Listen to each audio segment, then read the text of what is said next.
കാക്കാ അതെ കാക്കാ കോഴിക്കണ്ടരാ കോഴിയുടെ 180 റുപ്യ. 180. അവിടെ 170 ഉള്ളല്ലോ. എവിടെ 120? അവിടെ ഞാൻ എന്നാ അവിടുന്ന് വാങ്ങിക്കോളാം. അജ് പോലെ കാലത്ത് വരാം.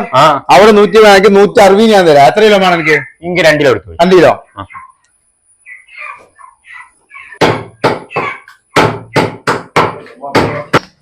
ഓരോരോ ആൾക്കാര് മനസ്സിനടങ്ങാറാക്കാന് ജീവിക്കേണ്ടത് നമ്മള് 10 റുപ്യ ഇതാക്കിയാൽ ഓല് 10 റുപ്യ കുറച്ചു കൊടുക്കുക.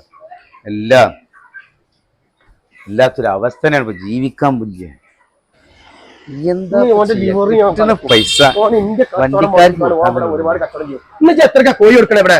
എത്ര കൊടുത്തിട്ട്? ഞാൻ 170 കോഴി കൊടുക്കണ. ഞാൻ 180 കൊടുത്തത്. ഇയാൾ 170 കൊടുക്കണം. ഞാൻ 160 ഇവിടെ കൊടുത്തത്.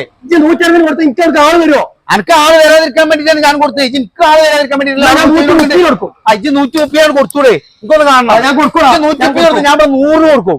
ഞാൻ വേർത്ത് കൊടുക്കും. അച്ഛൻ കൊടുക്കാം. പൂട്ടിച്ചോടാ.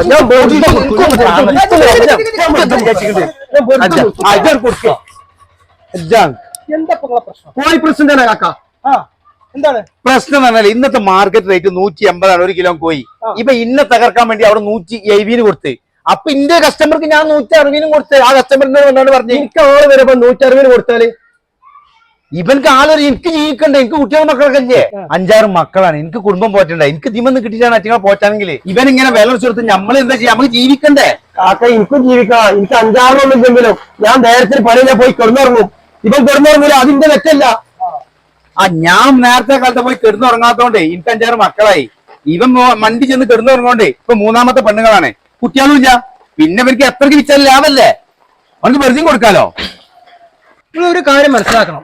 ഈ മത്സര കച്ചവടം ചെയ്ത ഒരാളും നന്നായിട്ടില്ല. എല്ലാവരും പൊളിഞ്ഞിട്ടേ ഉള്ളൂ. മനസ്സിലായെങ്കിൽ എന്താണോ മാർക്കറ്റിലെ വില, ആ വിലക്കനുസരിച്ച് നിങ്ങൾ സാധനം കൊടുത്താലേ. ഇനി അതല്ല നിങ്ങൾക്ക് എന്തെങ്കിലും കുറച്ച് കൊടുക്കണം എന്നുണ്ടെങ്കിൽ നിങ്ങൾ 2 തീരുമാനമെടുത്ത് കൊടുത്താലേ. എന്നാ പിന്നെ ഈ പ്രശ്നം ഉണ്ടായല്ലോ. എന്നാൽ 2 രൂപ നല്ല സുഖസുന്ദരമായിട്ട് ജീവിച്ചു പോവാ. ഈ കച്ചറക്കോ ഇതിനോ വാശിക്കോ ഒന്നും ഒരു പ്രശ്നം ഇതുണ്ടാവില്ല. ഞാൻ ഓനിങ്ങനെ കുറച്ച് കൊടുക്കണോ? ഞാൻ കുറച്ച് കൊടുക്കണ്ടേ? ഞാൻ 170 കാക്ക കൊടുത്തു. പിന്നെ 160 കൊടുക്കുമ്പോ എനിക്ക് പിരാന്ത് ഉച്ചാരിക്കുക. ഞാൻ പോവാ. അല്ലാണ്ട് നിക്ക എന്താ? പിന്നെ കോഴിക്കച്ചവടത്തിന് മാത്രം സാമർത്ഥ്യം പോരാ. എന്റെ കുടുംബജീവിതത്തിലും മാണു ശ്രദ്ധിക്കാം. ഇനി നേരത്തെ കാലത്തിന് പോയി കിടന്നുറങ്ങാൻ നിൽക്കണ്ട. അതിലൊക്കെ ഒന്ന് ശ്രദ്ധിക്കുക.